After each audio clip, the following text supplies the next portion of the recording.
Hi everyone, and hi Angelica, and welcome Rebecca. It's a really pleasure having you as our next speaker in this set of videos that Angelica and myself have been running in the last few months, devoted to explaining Gestalt usage in organizational development as such in coaching. So it will be a nice contribution to have you, or it's nice contribution to having you today with us. So warmly welcome, and it's really a pleasure being with you on this screen. Thank you, Priscilla. For those of us, or for those who are less familiar with who you are and less informed maybe about what you work, I'm going to start with a brief introduction. And I'm going to go through your resume, which was quite detailed, and thank you for sharing it with us. So as I finish it, if you want to add something, you will be more than welcome to do so.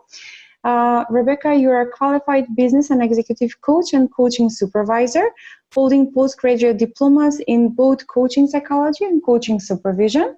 You have just completed, or better said, in 2019, you have completed an M.Sc in Organizational Development and Change from a Gestalt, Systems and Complexity perspective with the Metanoia Institute. You have also completed 3 years of Transactional Analysis, psychotherapy and coaching program. After a period in human resource leadership and training roles in private sector FMCG, you have over the last 15 plus years run your own coaching and OD consultancy and also worked as a director of Novum. You have run foundation through to postgraduate level coaching programs, including a role as a co-lead tutor for Leeds-Beckett's PG certificate in business and executive coaching since 2008. You have facilitated sessions for private sector boards and have worked extensively in the private and public sector, both coaching and developing and running bespoke coaching programs and OD interventions.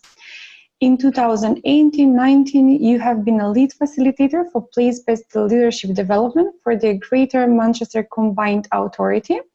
Currently, since October 2020, you are working as a team coach and one-to-one coach with a digital consultancy based in Leeds, and are also leading on an accredited coach training program for staff from BAME background in an NHS Trust. You're passionate about coaching as a profession and coaching as a style of management, and you're particularly interested in how the relational and psychological dimensions can enhance coaching and how you can co-create something transformational with a coachee. On a private note, you're married to Jonathan, who is a civil engineer turned vicar. Together you have 4 boys, and as you have shared with us, lots of energy that you possess as such. Is there anything else that you would like to add on the professional note before I ask you another question? I think that's quite enough. On the part that people might not be familiar from your work, there is one part that you do related to charities, and I know, and Angelica and myself have learned before this interview that part of the money raised through your work are actually going for charitable purposes, and it would be nice if you can say a bit more about how this is tailored and how this charity work is actually created. So thank you for that introduction. I put quite a lot of detail in. So in 2015, I visited Tanzania with a church group. So my husband now is a vicar based in Leeds, and there is a long-standing link between Leeds diocese and a certain region of Tanzania. So I was lucky enough to go and visit in 2015, and visited particularly a project called a Safe House, which is a place where girls who are avoiding FGM, female genital mutilation, can basically stay at while they're during what they call the cutting season. So while they need to get out of their villages, and this is a safe place for them to go, and then the people who work in the Safe House work towards reconciliation between the families and the girls, who can be as young as 12. And so I was very, very taken with this charity. At the time I went, there were probably about 60 girls there, and the numbers fluctuate. And so since then, I've been the link officer for the Tanzanian Link Committee, which is based in Leeds. And we meet once a quarter, but my large part of my role is awareness raising of the charity and also fundraising. So part of the work I do, which would be on our website. So I guess the one bit I haven't said is that I'm now run a business with my business partner, Sue Featherstone. Our business is called Developing Success. And on that website, there is a link to our charity work, which is where I do careers profiling for people. So, teenagers above to adults who want to find out what a suitable career for them might be can do something called a Moresby profile. And I charge a reasonably low fee for it, but every single bit of my time, if you like, I charge for the profile, but then I give my time and the money that I get for that I put towards the Safe House charity. And on our website there is pictures of the girls in Tanzania. So it's a project that's really close to my heart, and we do other things to fundraise as well in John's church, but that would be how I link my charity work in. And I've been to Africa since. We took all our boys as well, and it's just an amazing opportunity to be part of that community, learn more about different cultures. Thank you for sharing your story. It's a huge bless to hear how, as professionals, actually we can contribute even on a private level, and how some part of the income that we do actually can be transferred to help those who are in needs. And I applaud to this initiative that you have started, and to the business that now you co-run with your colleague, which is amazing, to be honest. Well, I always feel like I've got 4 boys, but it's somewhere between 60 and 100 girls. I had to even up the numbers. That's an interesting fact, and I'm just puzzled in how do you find the energy to take care of so many people, but it's an amazing job that you do. And following on what our goal for today is, we have shared a bit of your background, professional background, and you brought this beautiful story to us. So I'm now going to invite you to tell us a bit of your story with Gestalt. How did you encounter it, and how did everything started? So my background, I did a chemistry and biochemistry degree many years ago. I had absolutely no understanding of psychology. I never thought I was going to go into chemistry because I didn't really enjoy it. And I was in HR. I did a coaching program at Fox's Biscuits. So I worked for a company called Northern Foods. And I thought I wanted to go, I was interested. I was working as an L&D manager. And I thought I was interested in coaching. And I saw a local program advertised by a guy called Peter Bluckett, and I knew I'd read something on the website that he was from a Gestalt background, but that didn't make any sense to me whatsoever. I didn't know what that meant, but I just knew that he was a well-renowned coach. So I went through his postgraduate certificate in executive coaching in 2001, and the basis of the course really was a Gestalt basis, but it only makes sense to me now. Some of the things we did at the time, I didn't really know what was going on. So he used to run something called I think it was called a community group, or it was like a tea group. So we just we did the here and now stuff, and we had to just kind of sit there with each other in silence and then kind of work out what was going on between us and for us. And I'm not really sure we ever got the hang of what was going on. And it's only now that I realise it was an awareness raising group. So I guess it was a bit weird and wonderful, bit parts of it, and also kind of fascinating. So so I did the program. I did further training with Pete. Pete's written a couple of books on Gestalt coaching. And I've got one of them here, Psychological Dimensions of Exec Coaching. I still draw on his books all the time. And in fact, later on, Gestalt coaching. So I think it was a bit like, I felt lucky because it felt like I'd stumbled across the type of coaching that suited me in kind of at early days, really. And I felt like I'd found a home with kind of Gestalt methodology and wanted to know more. I was intrigued, even though I didn't understand all of it.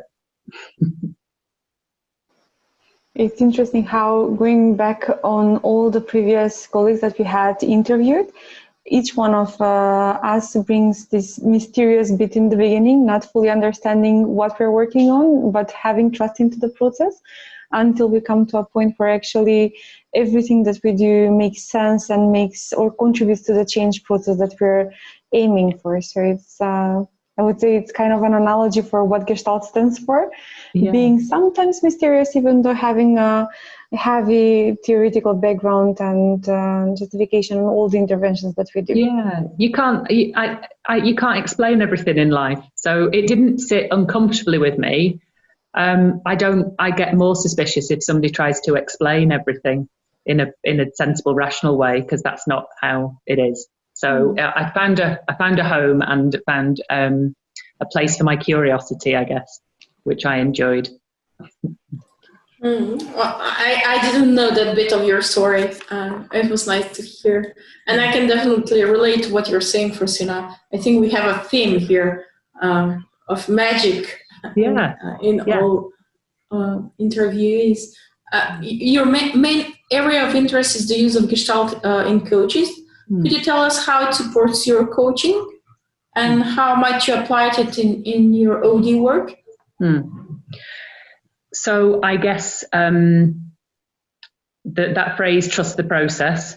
So quite often I find myself in situations with people where they're stuck, and I feel stuck when I'm coaching them. It's like, I don't know the answer. And I know that coaching's not about me having the answer, but it's there's something about being able to tolerate the not knowing and to be able to be with the person in the stuck moment, that just, you don't stay stuck, but you don't quite know how it moves on. But there's something about the relationship between the two of you and the fact that I think you're prepared to struggle with the person where in their stuckness, that somehow unsticks. You ask also how else do I guess there's so many ways in which I would use Gestalt, but a huge one would be about awareness raising. So wherever ourselves, we have limited awareness of a situation, we've only got certain choices we can make when we've got limited awareness. So working with people to raise awareness of what is going on for them, what historical things might be being triggered for them in the moment. So what unfinished business, what baggage might they be bringing to the current situation, what perspective are they looking at the situation with. So helping people to look at things from different perspectives, or reframing their situation, or asking them about, does this remind you of something that's happened to you before? Or have you met somebody like this person before? What happened then? What are you experiencing in the moment? So that here and now as well, what's going on for you now as you tell me this, or as you pause, as you sigh, what's happening for you? So all those kind of awareness raising techniques to really help people to understand their process. I just find that I find people's processes fascinating. Like, why do you do what you do? And how does that help you, and how does that hinder you? And and if you've hit something that you don't know what to do with, how can we expand your awareness, expand your thinking, expand your perspective, expand your understanding of your emotions or your intuition in a situation? And as you do that, the situation changes for them, because because what was going on in here is altered. So I would say that's some of the ways in which Gestalt impacts the way I work. I also think I think I've got more and more interested in this idea of resistance. So sometimes historically, when I'd be working with somebody, I might be more likely to kind of try and beat their resistance down. So for example, I've got a coachee that I've been working with at the moment, and he came to me and said that the organisation wants me to take this promotion, but I'm not sure I want to take the promotion. And I know the organisation kind of need him to do that. And I found myself at the start of the coaching session almost playing a bit of a game of yes, but with him. So I would say, but if you did this, this would be really good. And he would be like, yeah, but I'm not sure. And then I said, I caught myself doing it. And I said to him, actually, I don't need to be your cheerleader to make you do the job, because actually I'm not employed by this organisation. I want to explore your resistance to taking the job, because you don't have to do it. You can walk away. You can say no. So I'm gonna come at this from the angle of I'm ambivalent about what you do, and I'm just going to help work through what. Let's explore your resistance. Let's lean into your resistance. Tell me about it. Let's really kind of almost enjoy the moment of your resistance and see what happens. And I think that in that moment, those are the things that can shift a coaching session, because it went from almost him resisting me and the job into him really giving voice to why he didn't want it. And then, and this is the paradoxical theory of change thing, but then he's automatically started to talk about why he did want the job. But almost if I just kept going and pushing, I don't think we would. I don't think we'd have got anywhere. But also, I genuinely did have to switch something off in me, which was my desire for him to want the job. And I genuinely could put that down in a way that then he didn't have to resist me as well as the job. But I had to catch myself doing it. So yes, so working with resistance and working with. I think that idea, that concept of presence and what you're bringing to the party as a coach, because we are 50% in any relationship we're in. So what is it? I guess those Gestalt elements of intentional use of presence. So there's a book by a guy called Ed Nevis, talks about intentional use of presence, and that really was an eye-opening book for me, just about how you might want to bring the presence that's lacking, either for a person or in a system.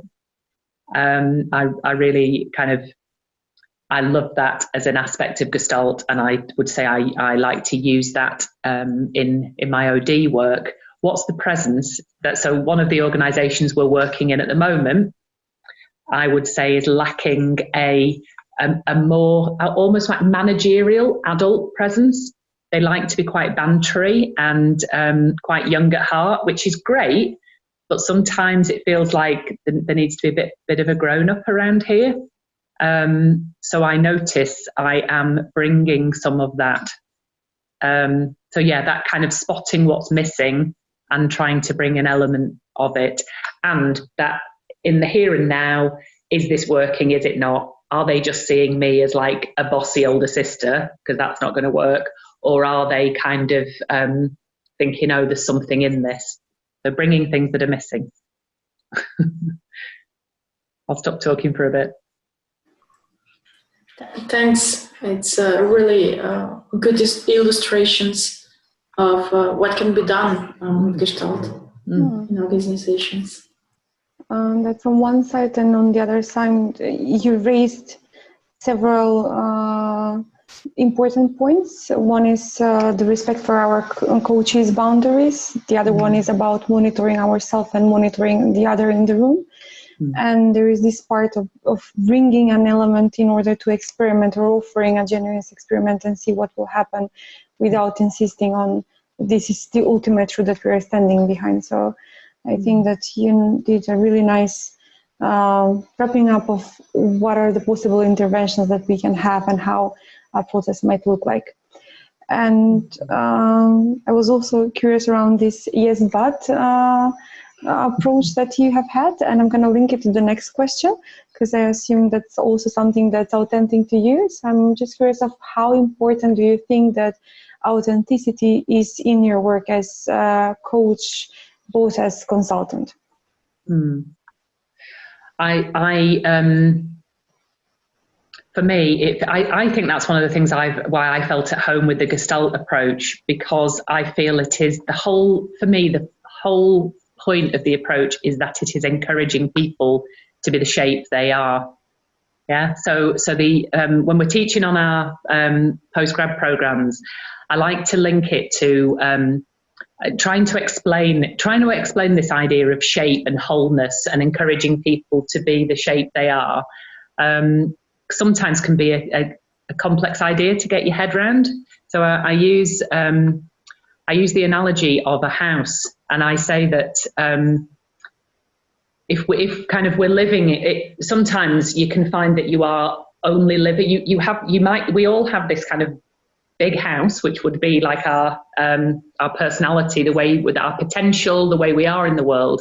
But actually, quite often we're only living in a small number of rooms in the house, and that what Gestalt coaching, or coaching in general, can do is to encourage us to, first of all, notice that there are doors that link into other rooms, and then we can, with more awareness, go into the other rooms, and we can have a look round and explore them, and we can decide whether we like them, and we can start to incorporate those additional, maybe the attic, maybe the upstairs that we would never went into, maybe the cellar, and we can kind of we can inhabit more of the house we live in, and draw on those different parts of us. And because I guess what I see time and time again is the bits of the house that we don't go into, they're there, but they come out in odd ways if we don't know they're there. Or they are there, but they just kind of leak out. So I guess I'm also interested in things like shadow work. So what's lurking in the darkness that if we put some lights on, we could actually enjoy about ourselves, and use for kind of good purposes in the world. So I was coaching somebody yesterday, an NHS leader, and she is a leader, and she has a strong presence. And when I said this to her, she said, well, I know I can do, but I only have a strong presence when I choose to have it, when I decide to intentionally use it. And I said to her, you will have a strong presence all the time. And I'm wondering what impact it has on people when you think you're not doing it. Because even in her silence, she's very potent. So I said to her, if you had more awareness around your silence being potent, and sometimes I know that makes some people uncomfortable. What might you do to have a different impact if that's what you'd like? Because that's one of the things we were working on. So this idea that encouraging her to own that part of herself that is very impactful, powerful, strong, and potent. And what was it? And I think she quite enjoyed the idea of it, but also was a bit unaware of it. So I guess it's helping people. So one of the big parts I see in my job as a coach is two aspects, really. I think my job is to mirror people, so to show people a kind of reflection of themselves. Most times people have don't have a very clear view of themselves, and most times people can be quite negative about themselves. So one aspect of the job I really enjoy is helping people to see themselves more clearly. And the other part of that I know to be true in this is you have to go at their pace. So there's something about, if you show people all of it at once, this is how I see you, and the mirror's too big, it's almost like they can deflect or turn away. It's too much for them, you know, and quite often that's if I'm being really positive about them, it can be too much. So there's an element of matching in the relationship how much they can tolerate at any point of this exploration into these different parts of themselves, and so there's a kind of thing to plot, which is what I think they might. There's the agenda that we're working on, coach and coachee. What we've agreed is the agenda, and then there's the kind of relational bits. Because if I can be potent as a coach and help them really look in the mirror, really start to own their capacities, their abilities, their potential, the things that they might want to do with it, then that is transformational for that person. And you also have to plot that path in a timely fashion. All that in the moment feedback around. Sometimes you just get that use of self moment where you know that you can't push somebody too hard, or you need to back off a little bit. Yeah. So it's like there's that going on as you are mirroring and pacing. So there we go. Like a dance. Like a dance. Like a dance. Coach and the coach. Absolutely like a dance. Yeah. I'm not sure if I answered your question, but I was enjoying talking about that. I'm reflecting on the metaphor. I really like the house metaphor. Yeah, and you did give us an answer on the question that I posed, because this is one of the authentic ways in which you work, and which I guess encourages people to be authentic and to be exploring even the part that they're not willing to see. I am going to give another link to the authenticity bit, because that's where this started. In terms of me mirroring people and them receiving what I'm giving them, I think it's really, really important that I'm congruent. So if I do not say things to people that I don't mean 100%, or, you know what I mean, that I heartfeltly mean, because people know. So it's not that I err on the side of caution, but I tend to work with what's there for me, because when I give people perhaps feedback if they've asked for that, or I reflect back to them a situation that they've told me about and I talk about their part in it, I absolutely want that to come from the truthful, the truthful part of me. I wouldn't be able to work in any other way. And it's that congruent piece. So what I'm saying what I mean, and I hope I'm acting in a way that's in direct kind of accordance with that.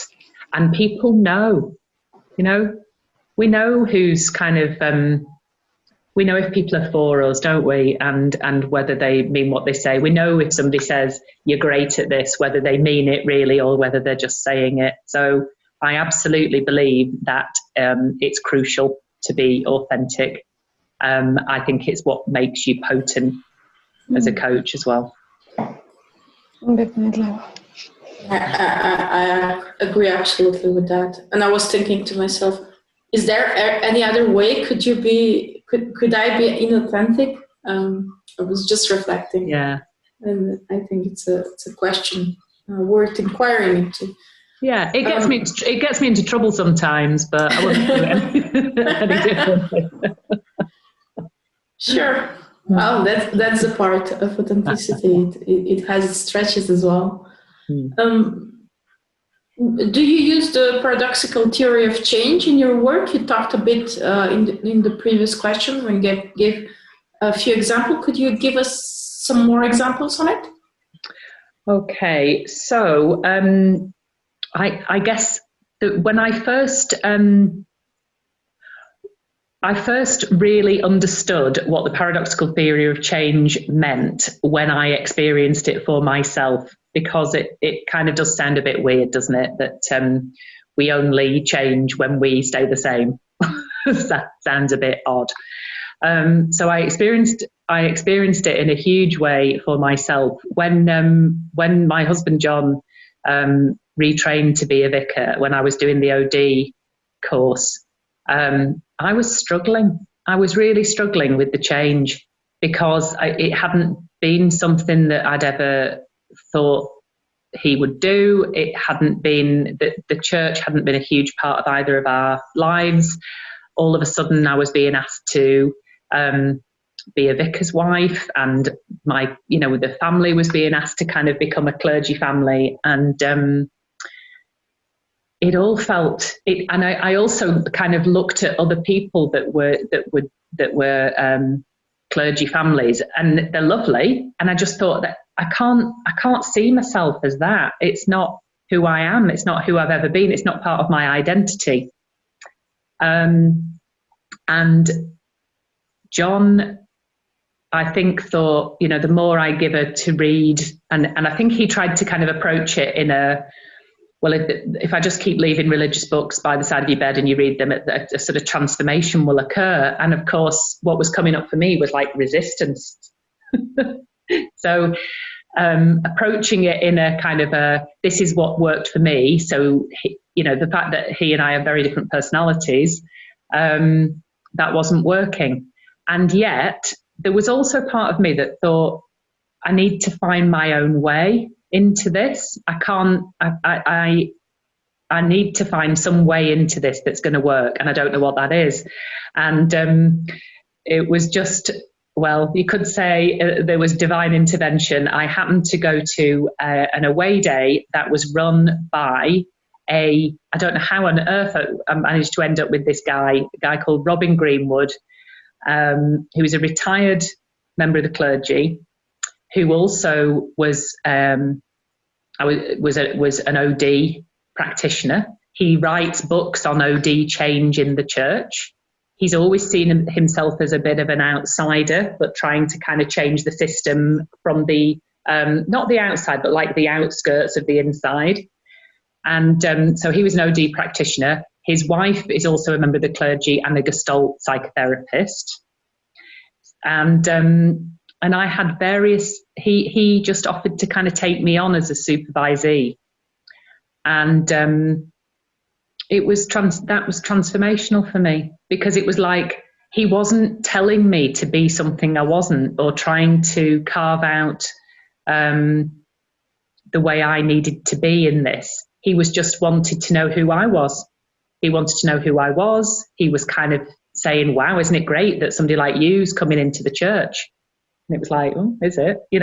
So he was celebrating me for who I am with my skills and background, and was like, so how, what are you, and also he was ambivalent about what I did with it. So he wasn't I didn't have to resist, because he wasn't trying to make me do anything. He was just accepting me absolutely for who I was.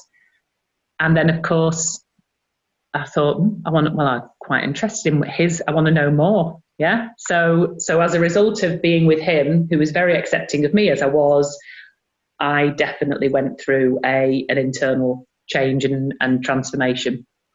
So I guess there's a very personal example, which because I've got a felt sense of that, I can very much start to use that with my clients.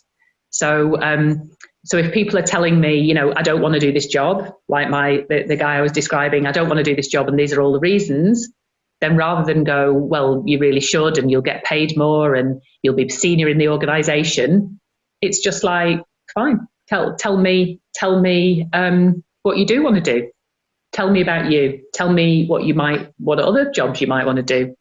So we can just explore it, and you don't have to spend energy resisting this idea or resisting me. It really, my own personal transformation, I guess.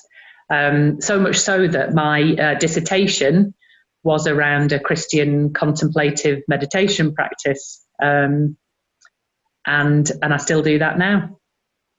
But it's kind of finding your own way, and having somebody alongside you who can be a catalyst.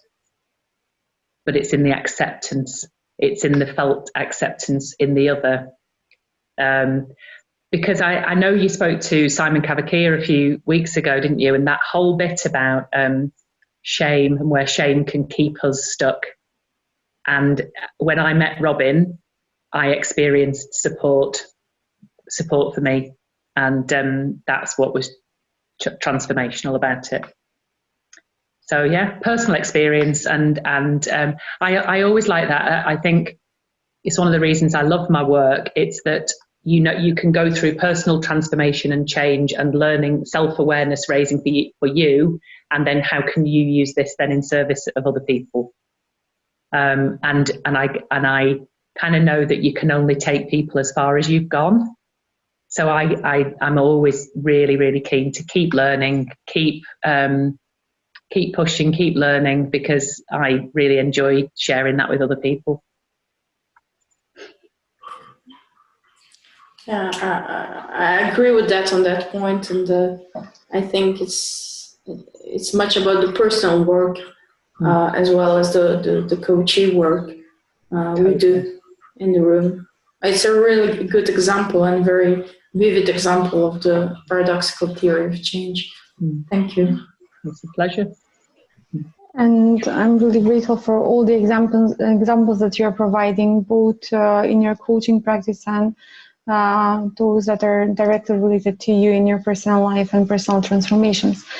And I guess the last thing that I would like to ask you and somehow invite you is a question that we ask all of our interviews, is of a story that you're willing to share with us, that you have performed or done as a consultant and used the Gestalt approach while doing it. So if you can give us an example of how you used Gestalt as a consultant or in your daily consultancy work, that will be amazing.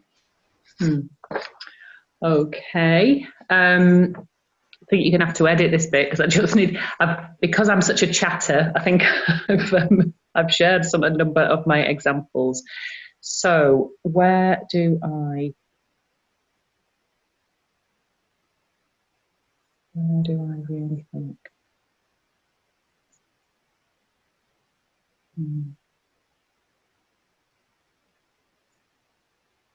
I'm trying to think of a really a juicy one for you. Yeah, I've got one. So I'm working with a young female leader in a private company at the moment, and she was really keen to come to coaching, and the main thing she was bringing was the issue with her boss, and how that relationship was really challenging. And yet, as I heard her speak, I kind of thought this is just the tip of the iceberg. This is the here and now thing that's going on for you, but I suspect there's a lot more in the past that's gone on.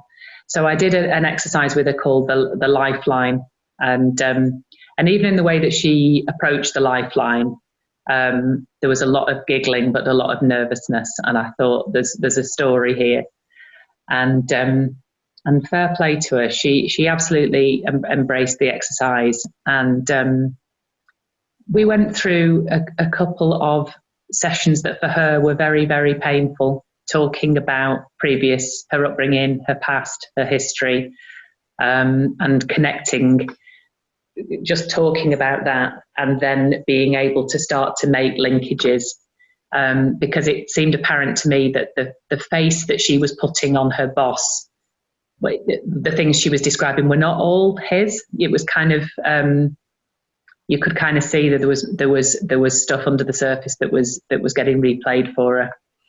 And so I guess in a Gestalt sense, if we're talking about figure and ground, what was figure for her that she couldn't get over was the relationship with her boss.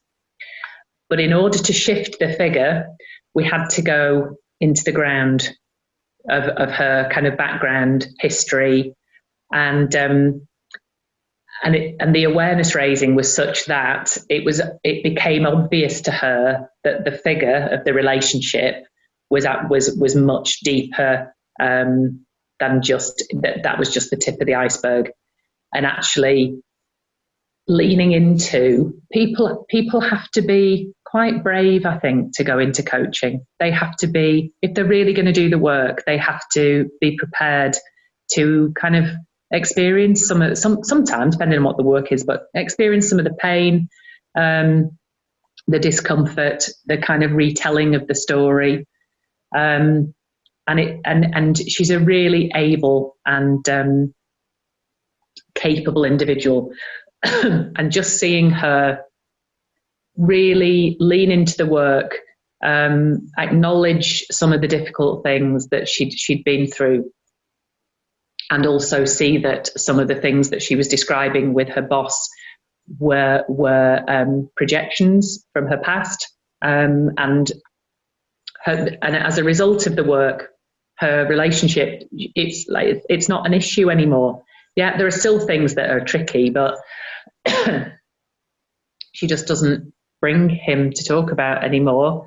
It just feels like she can see things differently. She's shifted, so the ground of her awareness has broadened.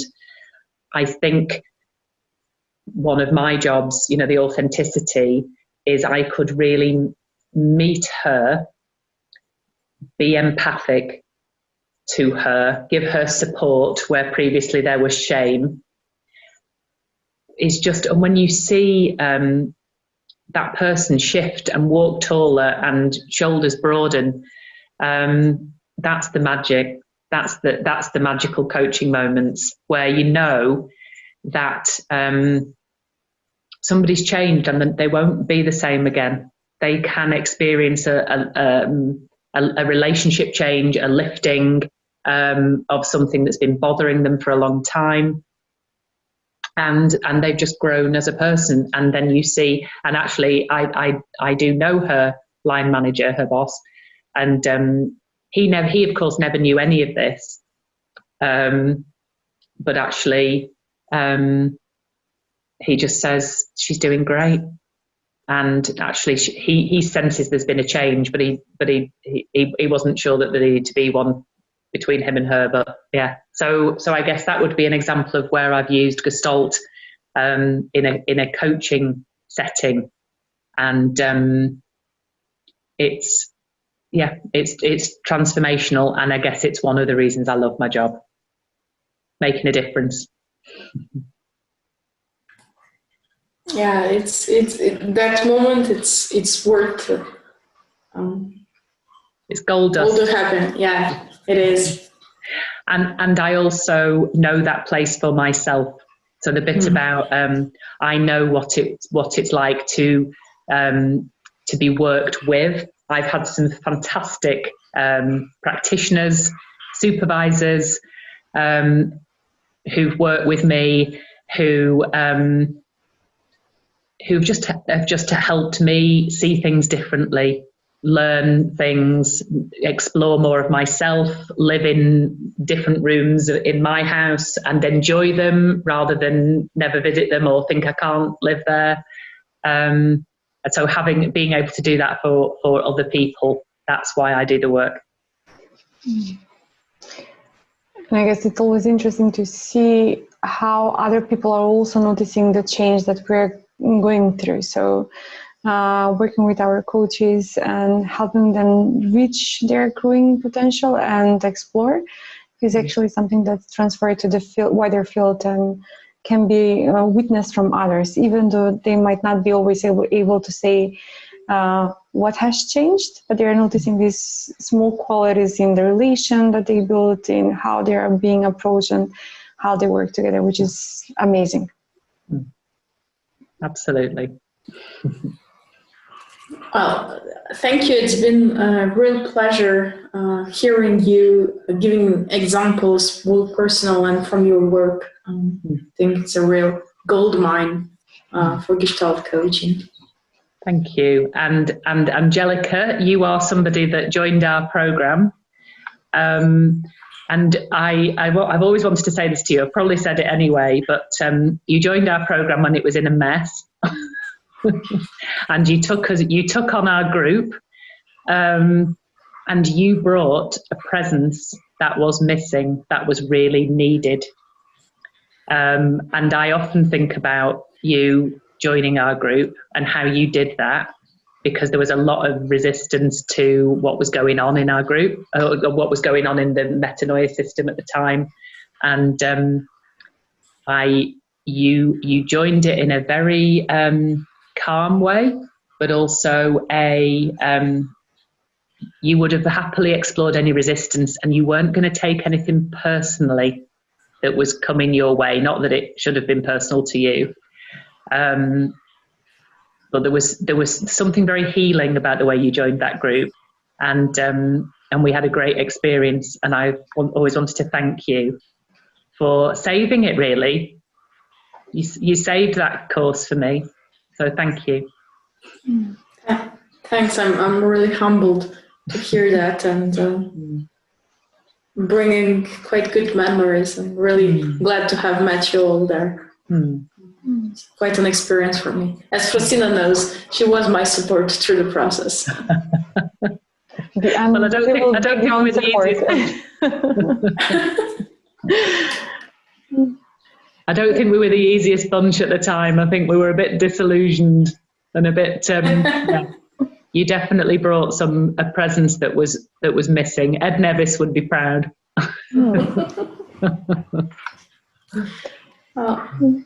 Thank you once again for being our guest in this series of videos. We really enjoyed having this dialogue with you, and I truly believe that we managed to bring a lot of contact and great examples that people can actually reflect on, and maybe decide to take it on into their daily work and be inspired, if they have not been practicing Gestalt, to start and learn a bit more and to learn about the magic or the unknown in the beginning that we were reflecting on before it actually becomes something which is visible and tangible as such.